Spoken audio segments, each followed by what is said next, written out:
It's time for the Kim Hammer Show, where you'll learn how your state government affects you, your family, and community. Here's Kim Hammer. Good Saturday. Hope you're having a great day, and I'm going to get right into it because our guest has limited time to be with us this morning. I've got Dr. Scott Jensen on, who's been on the show before, especially back when COVID hit the first time around. Caught wind about Dr. Jensen, about his stand for things in Minnesota, and he has written a new book. It's entitled, We've Been Played, Exposing the Triad of Tyranny. We've been played, exposing the triad of tyranny. And Dr. Jensen, thank you for taking time out to be on the Kim Hammer Show today. It's my pleasure, Kim. Thanks for having me on. Always. And you are a very busy guy because you are the Republican candidate for the governorship of the state of Minnesota, as I understand it. Am I correct on that? That's correct. And what's even more exciting than that, Kim, is that in the last poll, we were basically in a dead heat with the incumbent Democratic governor of Minnesota. And recently, Real Clear Politics came out and re-rated our race, and instead of calling it leaning Democrat, they called it a toss-up. I tell you what, in that area, that's quite the achievement, because you served in the state senate up there for how many terms or how many years? 4 years, one term. Which is giving you time to kind of lay the groundwork and people see what kind of person you're going to be up there. And I'm going to ask my listening audience, and I'll get it from him in a minute. Dr. Jensen, I've kind of followed him, and if you follow him on his social media platform, you'll see that he's the real deal as far as, what he is today, he is tomorrow.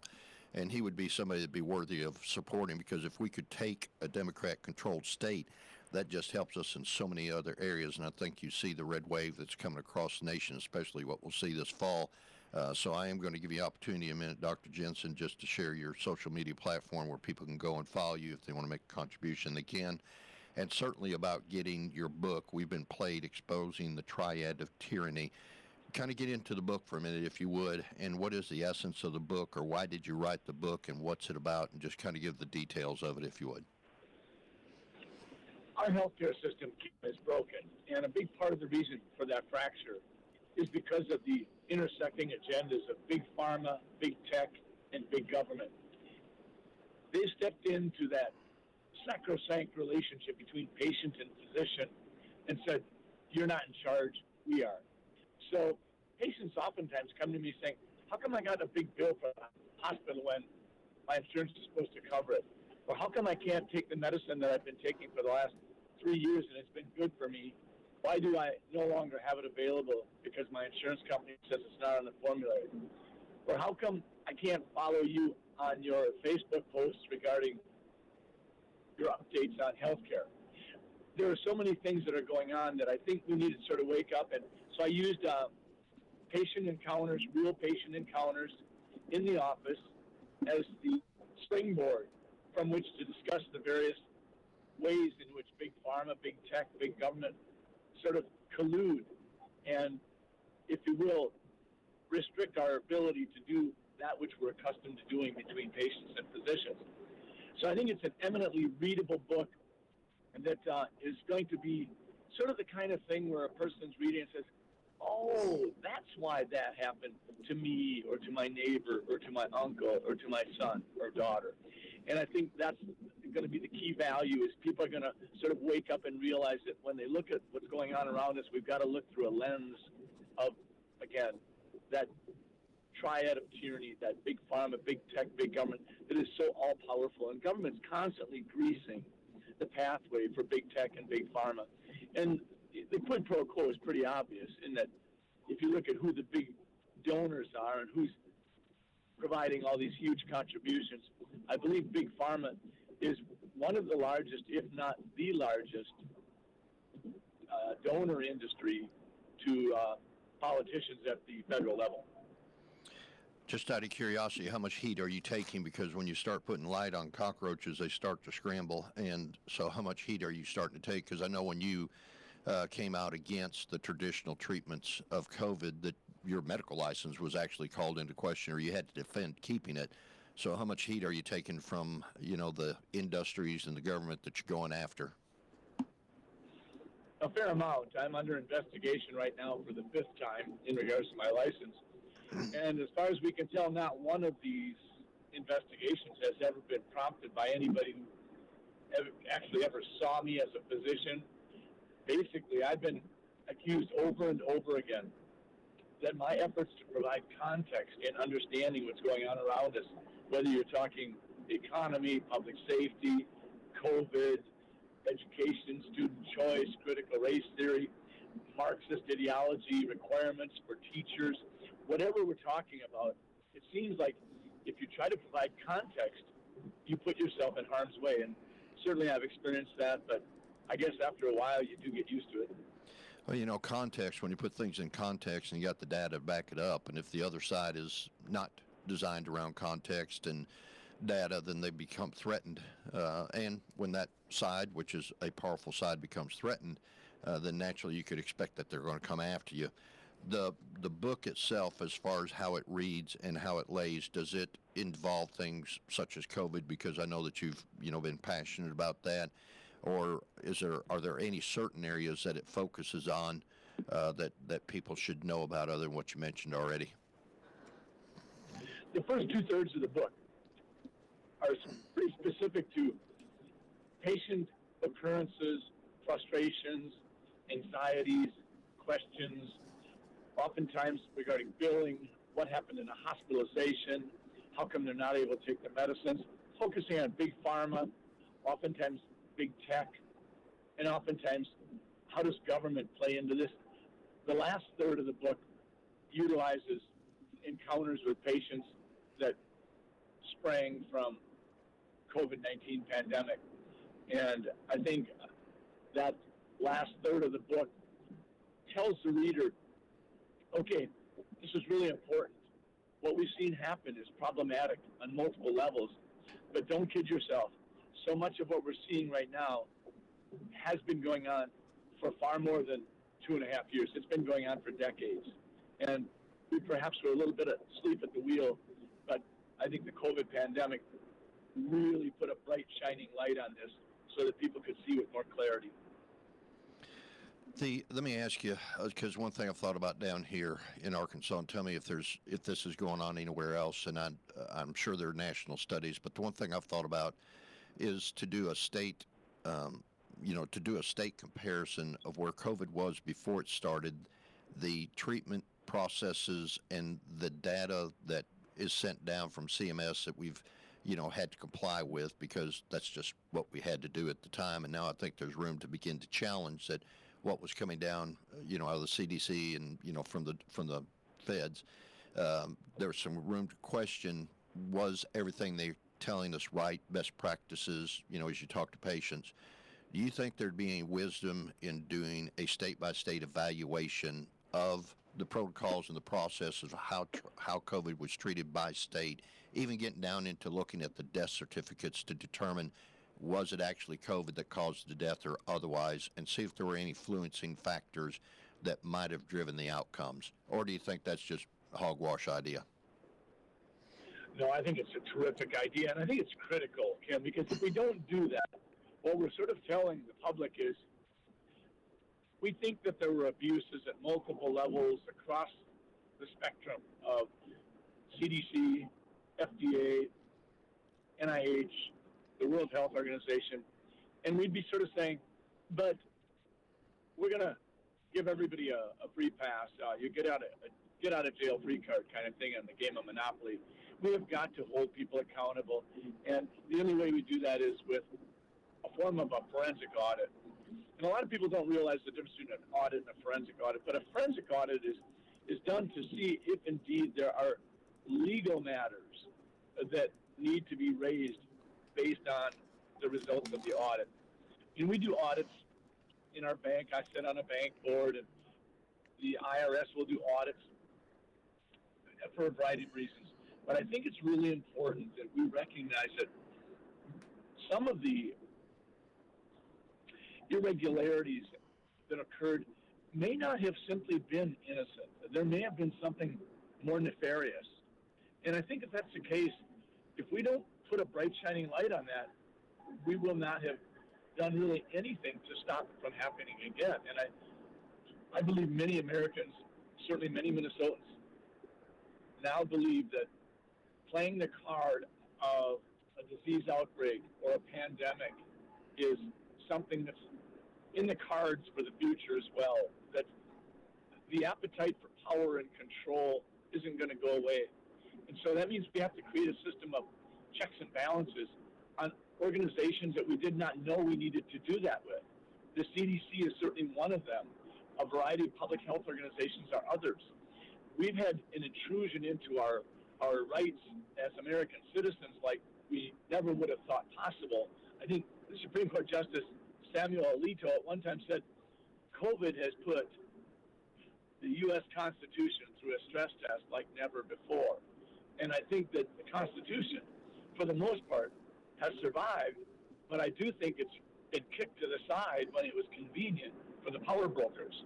So if we don't commit ourselves to a real investigative scrutiny of what went on and what were the motives, we're going to have to put forward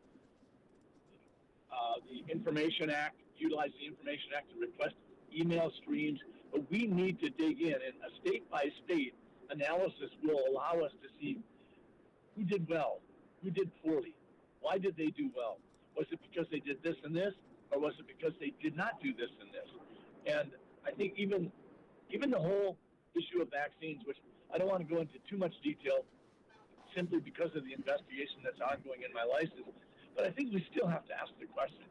Was the VAERS data program honored as it has been in the past 30 years, or was it not? And if it wasn't, why wasn't it? And did we continue on with the same vaccine even after it appeared that there had been enough mutational changes that the original native virus for which the vaccine was created had changed so dramatically that what we were doing was something that we knew wasn't going to have an impact? Because right now with the vaccine, we do truly wonder about efficacy on transmissibility as well as efficacy for reduction of hospitalizations and deaths. Prior to the Omicron variant, there was fairly solid evidence that indeed the vaccine would, in many people, provide antibody protection so that they would have a decreased risk of hospitalization or death. But the data now has gotten continuing to, if you will, sort of a watered down impact. And are we doing in the moment research and analysis, or are we just sort of going along because these authorities or this agency tell us to shut up and just go along with what they recommend? These are the questions that I think have to be audited.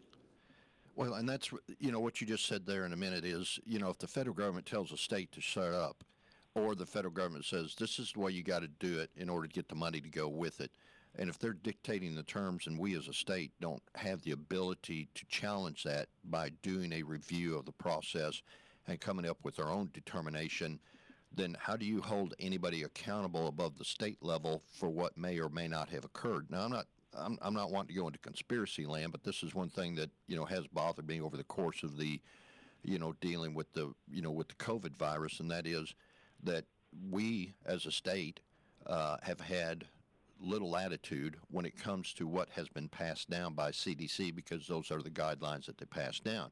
But where does a state have the authority, or what would we do in order to create question enough that some of what came down from the CDC was not right? And if we can produce evidence that shows it was not right, data, patient encounters, examination of critical, information, then what would you do with it if it showed that something different would have been better other than what the CDC was putting down on us? Exactly. And I think that at some level you could boil it down to a whole question regarding states' rights.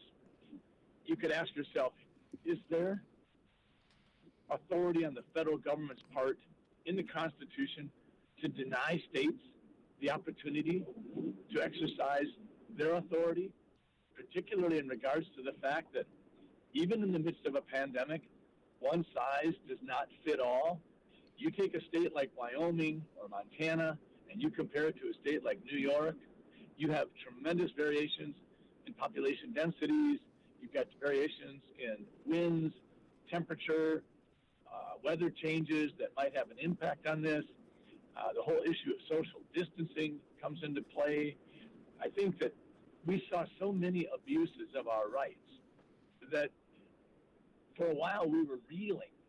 And I worry, Kim, that there's a certain tendency on the part of Americans to experience some sort of a quasi-Stockholm syndrome, where the person who's perhaps the hostage becomes, over a period of time, somewhat grateful to their captor because the captor provides them potentially with some sort of human respect. And you see this odd kind of siding from the hostage with the captor. And I almost feel like that's happening now, where Americans are grateful that they've been able to walk outside or go into a building without a mask, and they didn't have to show their vaccine passport. And I'm thinking, what could be more dangerous to America's future as a free nation than the idea that the government can remove rights and then restore them incrementally as privileges, and have the people accept this and be compliant? That's probably the biggest fear spot for me. Well, and some of what that would do is whatever's coming next, or whatever other opportunity would be presented next, it will have softened people's view of it to where maybe we don't look at things as critical as we would have otherwise, because we've been through this experience, and we're not going to be as on guard, for lack of better terms. Exactly. I think you're spot on, Kim. The just out of curiosity, from a doctor's, and you are a general practitioner or specialist, what define, just so the folks know what kind of doctor you are? Not a doctor of Cracker Jacks, but you're a doctor of what? I'm a family physician, and in the late 1990s, I was awarded a Bush Fellowship, so I utilized that Bush Fellowship to do more extensive study and training in skin disease and skin surgery. So I spend a lot of time working with plastic surgeons. So I do a lot of excisions of melanomas and basal cell cancers and squamous cell cancers. That would be my subspecialty interest. But as I've grown older and spent 40 years in medicine, clearly my patients and I have aged together. So I have a robust practice filled with diabetics and congestive heart failure patients and elevated cholesterol, people with high blood pressure, people with arthritis, and a lot of more routine, ongoing chronic medical conditions. And my patients have become clearly my friends. And so when they've asked me about my book and say, how can I get it? I said, well, just wait. And so it was nice for it to come out it was actually last week that we really got the launch page done. And so if people do want to get that book, Kim, they can just go to drscottjensenbook.com.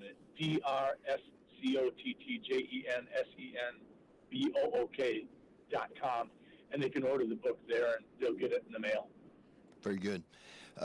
Just out of curiosity, through all this, you're being investigated for the 5th time. Have you lost many patients through this because they question your capabilities, or you're being, being anything other than what you've been for the last 40 years, or how's your patient base? To the contrary, to my knowledge, I don't know that I've lost any patients whatsoever regarding the investigations. In fact, we've been overwhelmed with new patients to the point where more than a year ago I had to stop taking new patients, but all of my partners are still taking new patients. And we have a half a dozen providers that are like-minded, so I encourage patients to check out my partners, because my partners are excellent and wonderful human beings. But we've actually had a surge in new patients throughout the COVID pandemic, throughout these investigations. I think I've lost a few patients because they felt that we weren't taking an aggressive enough attitude toward COVID. And so on several issues, there may well have been some patients that said, I'm uncomfortable with that. I think I'm going to have to look in an alternative place. And yet many of those patients have now come back to us and sort of said, thanks for taking me back. So it's all worked out. I think that this is a time, as much as reasonably possible, this is a time for grace and gratitude and, if you will, all of us trying to live under a mutual umbrella of mercy. So let me ask you, and the reason I ask that question is because it establishes the validity of who you are, even though you're under your 5th investigation, kind of kind of like you see at the national level, how sometimes when they get their, when they get their target on somebody, they've got the resources not to let up, whereas your resources may be limited, and they would, just continue to wear you down till you break, and then you surrender. But the fact that you haven't lost your patient base, and the fact that it has grown, tells me something, that in the area where people know you, they know you to be credible, and they know you are respected for the positions that you take, either on the writing of the book We've Been Played, exposing the Triad of Tyranny, or just dealing with the virus outbreak. Either one. The question I guess I have also is, from a physician position, if you wanted to give somebody advice about how would you go about looking at the last 2 or 3 years of the COVID experience, and if you did want to do a forensic audit, what is it that you would look for? Maybe the top 3 or 4 things that would come to your mind. How would that structure, and how would that look from a physician's point of view if that was to be done? That's a big question. I would say patients first need to be, if you will, encouraged and even exhorted to take on the task of being their own best champion. Patients are up to the task. They really are. Sometimes the world of medicine looks so big and alarming that people might think, oh, I couldn't make these hard decisions. That's not true. You can, and you should. The physician is not the one who's getting in the arena of life for you. If it's a boxing match, as a metaphor we want to use for our lives, then the patient is the boxer and the physician is the trainer in the corner, there to help if you get a scratch that needs to be fixed, etc. I think that in that regard, we need to encourage patients to be their own best champion. And then they need to say, look at the world through the lens of Big Pharma and Big Tech and Big Government. Don't be deluded. And then look at the things like masks, lockdowns, natural immunity, nursing home policies, shutting down businesses, shutting in frail, elderly nursing home patients so that they're not being attended by their family, locking kids out of school, and then look at the whole program of natural immunity and how it was time before it was, if you will, once again accepted as a microbiological fact. All these things have to play into a person, and when you do that, what you come away with is an overarching sense of skepticism that we've been played. And then I think the patient, the average citizen, would be ready to say, okay, we have been played, and it's not going to happen again. And I think if people can go through that process, Kim, I think they will come through this whole chapter in America's history and the chapter in our lives better, stronger, smarter, and more confident. And I think they'll be, if you will, better patriots for the future of the American democracy.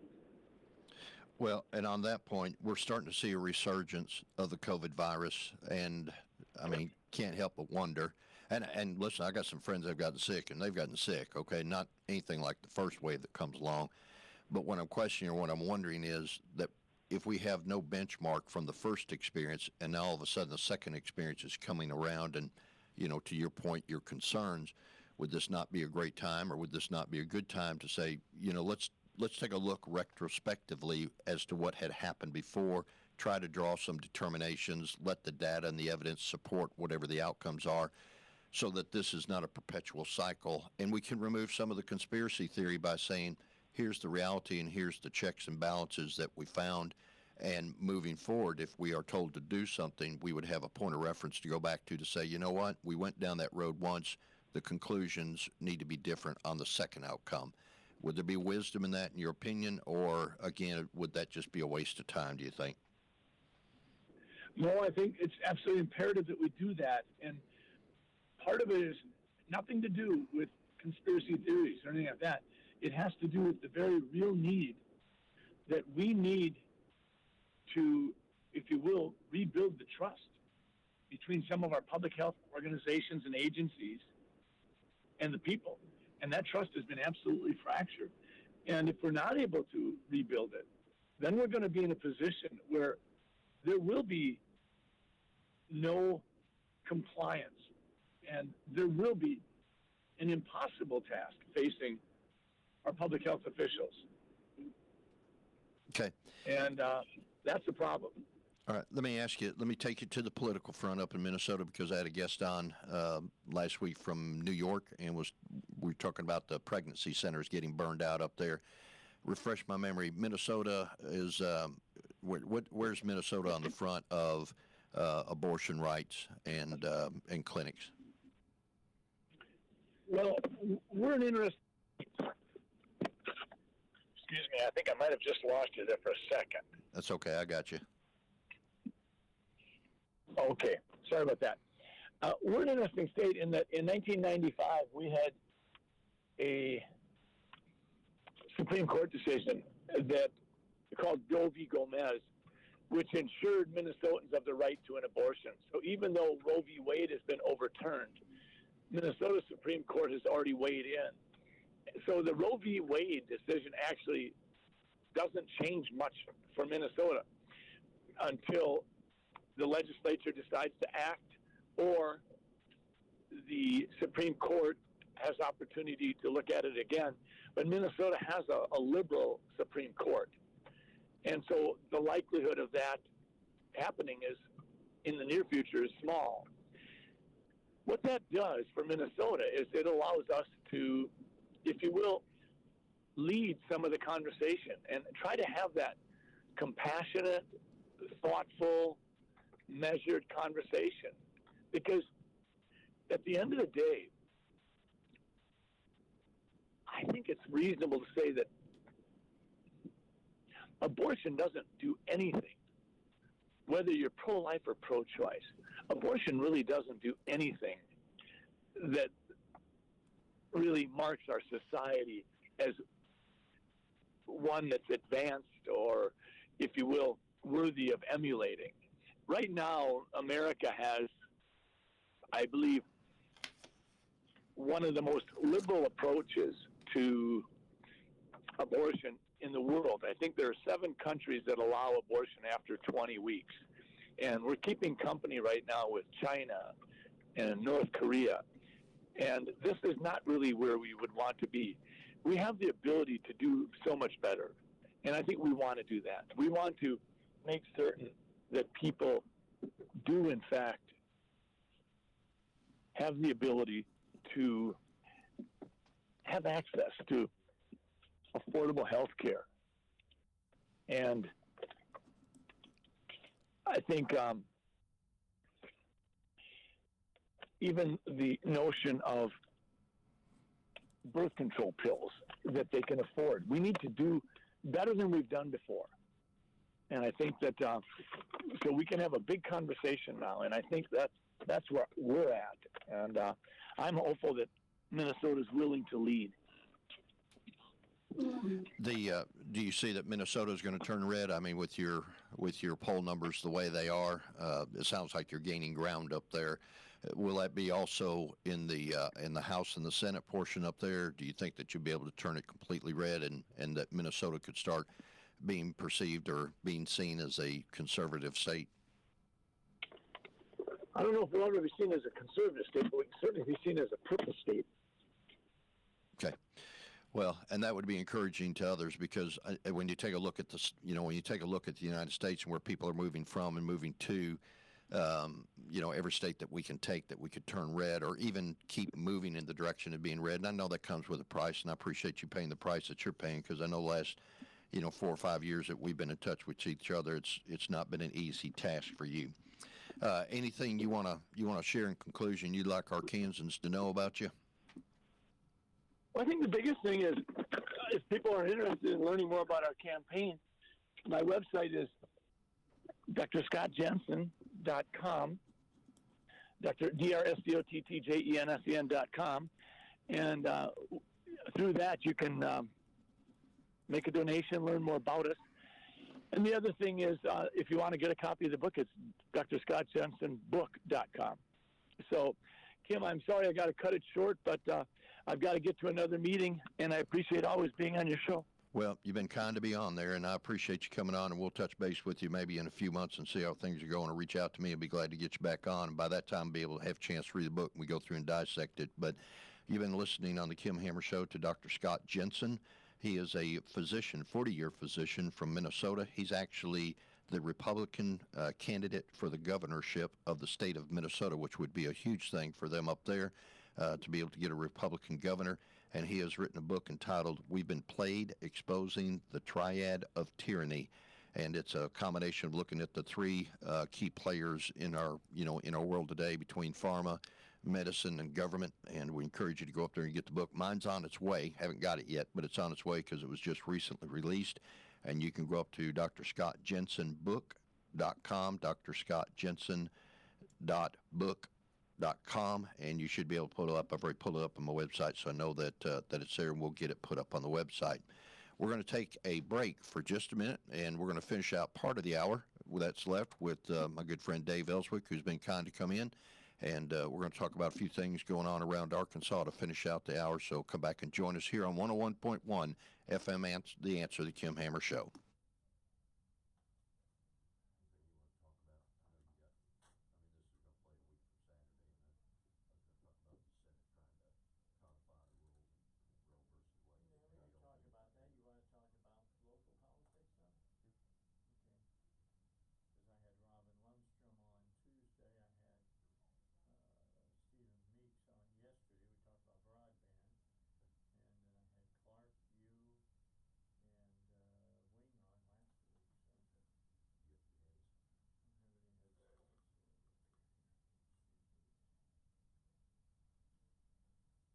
Welcome back to the Kim Hammer Show here on 101.1 FM, The Answer. Thank you for joining me on a great Saturday. The guest that we just had on was Dr. Scott Jensen, and you can go get his book at drscottjensen.book.com, and it's entitled "We've Been Played: Exposing the Triad of Tyranny." If you're just joining, one of the things I want to point out is that Dr. Jensen, who's been a family practice doctor with subsets and doing things like removing melanoma and other skin diseases, has been under investigation, what is now his fifth time, because of his position that he's taken as far as treatment of COVID and other things that have China challenged at the national level. Put himself in the spotlight, if you would. The good thing is the people of Minnesota are recognizing that he was worthy enough to be elected as a Republican candidate for the governorship under the Republican Party platform. And so that's encouraging that hopefully he'll be able to gain some traction. And if you want to support him, I'd encourage you to go ahead and send a donation to him, because he could use all the help that he could get. We need people in blue states turning them at least purple or getting them to red. And this is one of those opportunities where you can help somebody directly, having listened here on the Kim Hammer Show. You go out to my website, which is thekimhammershow.com, and you can get further information. We'll try to have all that up there on the website, and follow him. Second part of my hour, I've got one of the great hosts in Little Rock, which would be Dave Elswick, who hosts his Dave Elswick Show here on 101.1 FM. And Dave, thanks for helping fill in some of the time. That's no problem. I wanted to tell you, I love to use mouthwash in the morning. All right, but I hate I hate the one that tastes like alcohol. So I've been using Scope for a long time. But when I was a kid, we always used Lavorse. Do you remember Lavorse? The red one? Yeah, well, we used Listerine because that's what my dad used. Listerine. Listerine's the one that's all alcohol. Yeah, if it didn't cleanse your mouth, it certainly burns your mouth. Yeah, it burned. And don't swallow it. Whatever you do, don't swallow it.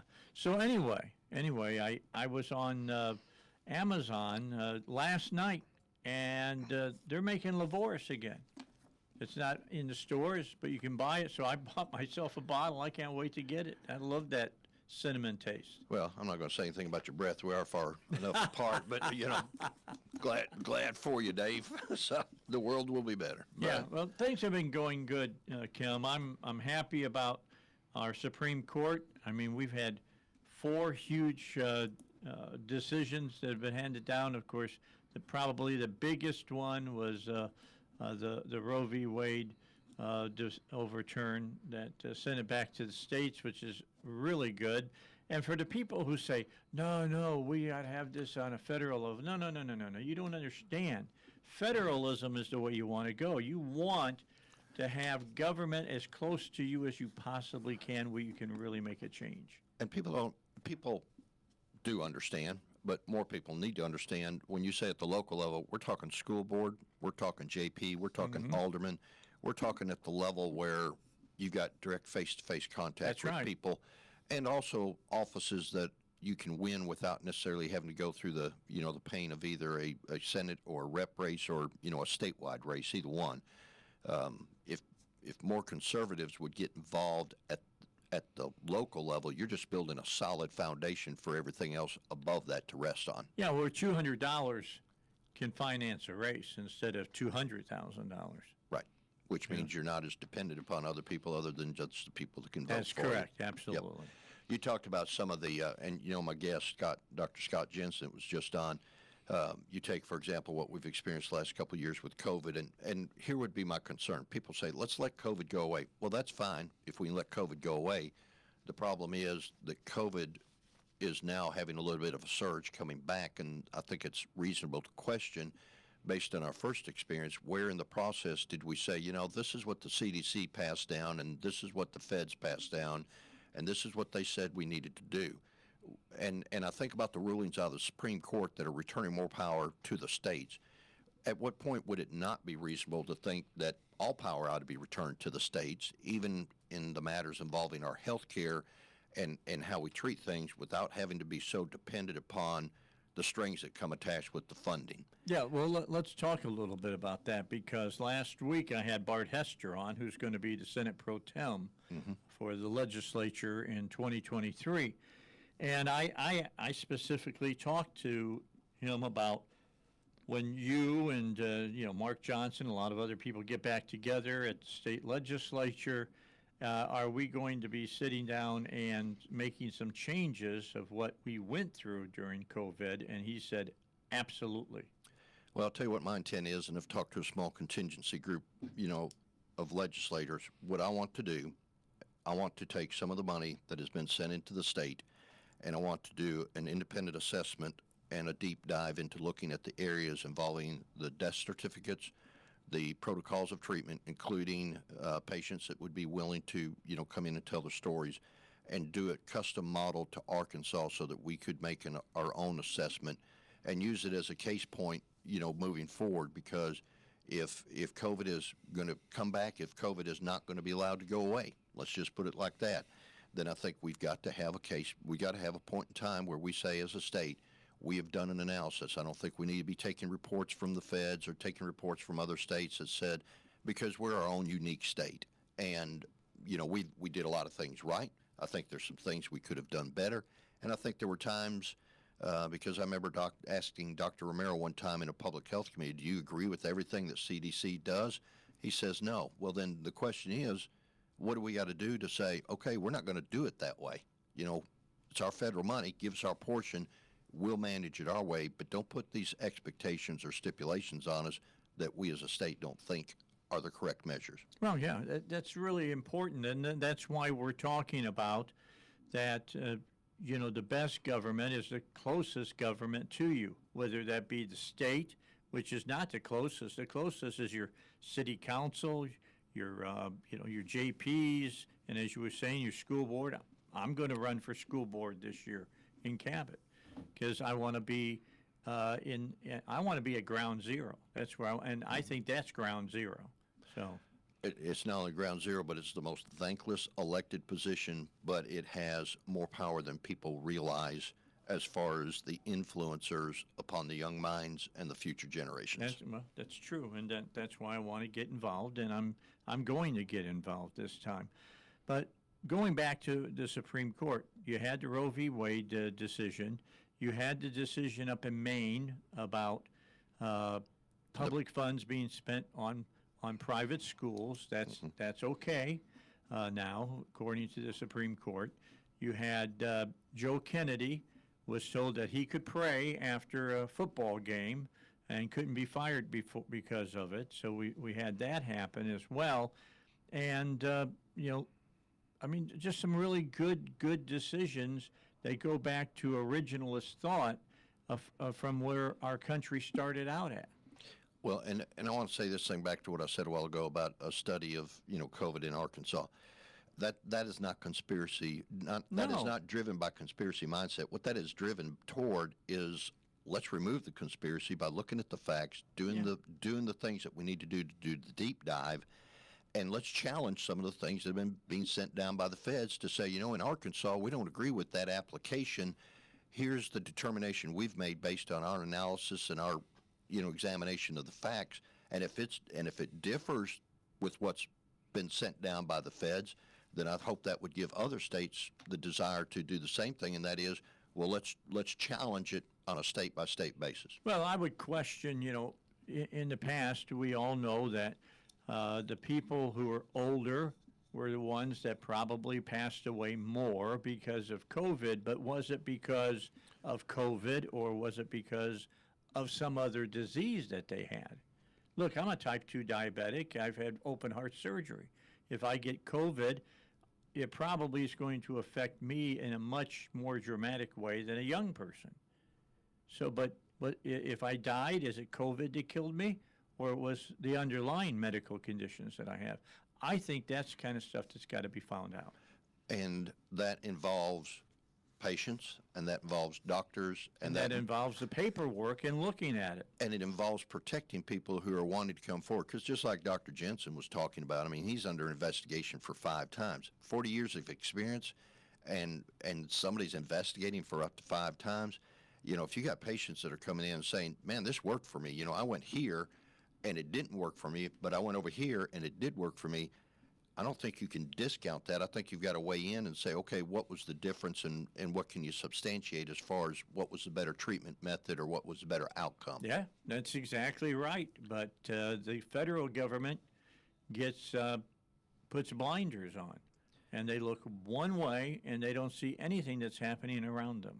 All right, Supreme Court ruled the deal in New York about guns. That's the other one that I forgot that one. Then you got the Roe versus Wade, you got the prayer, and then you've got the use of public funds. Those are huge decisions. What do you think's coming down the line next? Well, I'm trying to think. There's one more that's out there that they're waiting on, and right now I can't remember what the topic is. But if we get 5 out of 5, that's going to be a pretty good court session. I think they're going to make hay while they can make hay, is what I think. I noticed that, they were taking up the challenge of trying to get the Senate to codify Roe versus Wade. Any thoughts? Ain't going to happen. Well, we all know it's not going to happen. Look, it might get through the House. It can't get through the Senate. And we know that it can't get through the Senate. And this is nothing more than politicizing the whole argument. It's the same thing that we're hearing from the VP and AOC talking about, well, let's open up abortion clinics on federal land in states and things of that nature. That's just not going to happen. It will not happen. All right. It's not legal. Let me ask you. Let's reverse. You're on the other side of the desk. I'm on this one, which is usually. So what do you want to ask me? What do I want to ask you? Is it true what I'm hearing from, I've heard this from every one of the people who have been on my show. I don't believe I asked you when you were on, because you started it all off. You were the first elected official from the legislature that I had on. Do you think that Sarah, and I'm not expecting you to put words in her mouth, she will be the next governor of Arkansas? I have no doubt about that. Are you hearing, as all these other people say they're hearing, that she wants to do money follows the student? First of all, as far as her being the next governor, I think that is an accurate statement, but also I don't think that she's taking anything for granted because she's too smart for that. I'm not saying that she is. I'm just my personal opinion. She's going to be the first female governor of Arkansas, and she's going to be the first Republican to follow a Republican into office. I think on that issue, I think what she is going to do, which would follow her characteristics that she has shown so far, take it all the way back to the days of when she was press secretary for Trump. I think she is going to make decisions specifically to the topic you just asked about that are going to be very data-driven, that are going to be very hard to argue against, and that will already have been afforded the privilege of the protection of a Supreme Court ruling.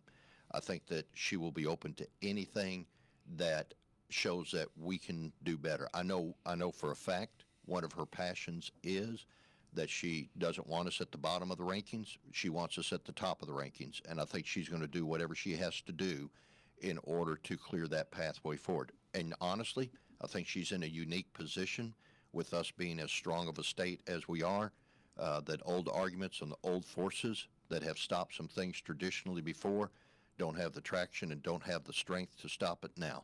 And if she puts forth a reasonable argument that she can defend, I think everything's on the table to get us toward being the number one state when it comes to education. Well, let me just say, every state senator and state representative that I've had on thus far have all said that they believe that we got to go back 2010, and that's when Bruce Westerman brought this up the first time, that we're going to see the money for the student follow the student to the schools. Well, here's the other things I hope that'll happen. Okay. Here's things I hope that'll happen. I'll tell you if everybody agrees with you. I think we need to build a new maximum security prison and do a total analysis of our prison system to see about redistribution of the prisoner population based on the ability to get manpower to oversee those facilities and create a atmosphere in the state of Arkansas where people feel safe if they go out because they know the hardcore criminals are going to be kept locked up for a long time. I agree with you. Okay. Okay, I'm 100% in your camp on that. The other thing I think that is going to happen is that I think she will, and I hope she would, do a real scalpel approach to looking at the agencies and identifying where the fat is, even to the point of if they present a budget that is X number of dollars, that 10% of it is parked over here. When you get to the 90%, you got to come to us as a legislature and ask for that additional 10%, something similar to that. Like that? To where we can identify what the savings are through increased efficiencies and also remove the redundancies that are occurring in state government through any application, whether it's grants or whatever the case is, do a thorough up and down evaluation of where our redundancies are with the intent of taking that savings and not growing the government, but take that savings and return it to the people by accelerating the reduction of the personal income tax. Okay. Good idea. So that we can get down to the zero. Yeah. I do think we need to do an evaluation of, where we are as far as taking care of our state employees. That would be teachers, but specifically also law enforcement. And if we need to, get in line, that through the savings identified by a thorough evaluation of the agencies, that we utilize that in order to get our pay scale fair and equitable to areas around us as a state without raising taxes. I think the fluff is there, but you got to have somebody that wants to go find it, and you got to find those pockets. So you believe that the legislature, which Alan Clark said to me he thought would be the most conservative legislature that has ever met in the state of Arkansas, he made the statement that, he thinks that you guys have an appetite for cutting government as well as reducing taxes. I think that the legislative branch that you're about to see come around the next time, although has had a reputation of being conservative, I think is going to take it up to the next notch. I just want us to be statesmen in the way in which we present and go after things so as to present the image that, yes, we are conservative, but yes, we are also statesmen that are working together as a group for what everybody ought to want, and that is government that is only taking care of essential needs, and we are debating in a manner in which we can arrive at a conclusion that doesn't make our process the focus of attention, but the end results, which is a better, more efficient state of Arkansas moving from the lower rankings to the higher rankings. Okay, now I was surprised. I talked to, not everybody said this, but I will tell you that a large minority said this, that they want to see the property tax gotten rid of. I think it would be only after we get rid of the personal income tax. I mean, the one thing we don't want to do is we don't want to take something so far that we got to hit the pause and do the reverse number like other states have done. I think that would not be good. the reality is we need a couple years breathing room, and I'm down to like a minute and a half, but we need a couple of years worth of breathing room to get all this fake money out of the state. And let's get back to what reality is going to be, and then make our commitments from that point forward. I am in favor of a healthy balance in the restricted fund until we get through these storms. And it's just like people not wanting to put away for retirement, and then they get to retirement and they have no money. That's the attitude of some people in the state. Let's spend it all now, and then when you're going to need it, where's it going to be? It's not going to be there. I'd rather have that big nest egg sitting there and be responsible managing it, and be responsible in reducing the size of our government to take care of only essential needs. We got to identify what essential needs are too, and be in agreement on that. That's really important.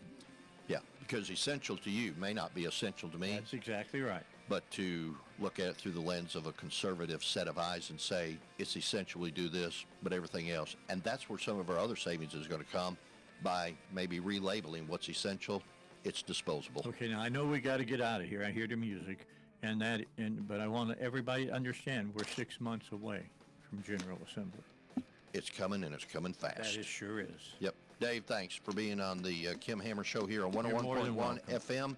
Go up to my website, thekimhammershow.com. You can get a replay. Go up to all the podcast platforms, Spotify, etc. You can get it there as well. I appreciate the opportunity to have Dave in the studio and kind of help me out for the last 20 minutes. Hope you've enjoyed it too. Tell a friend, if you will, and develop the following.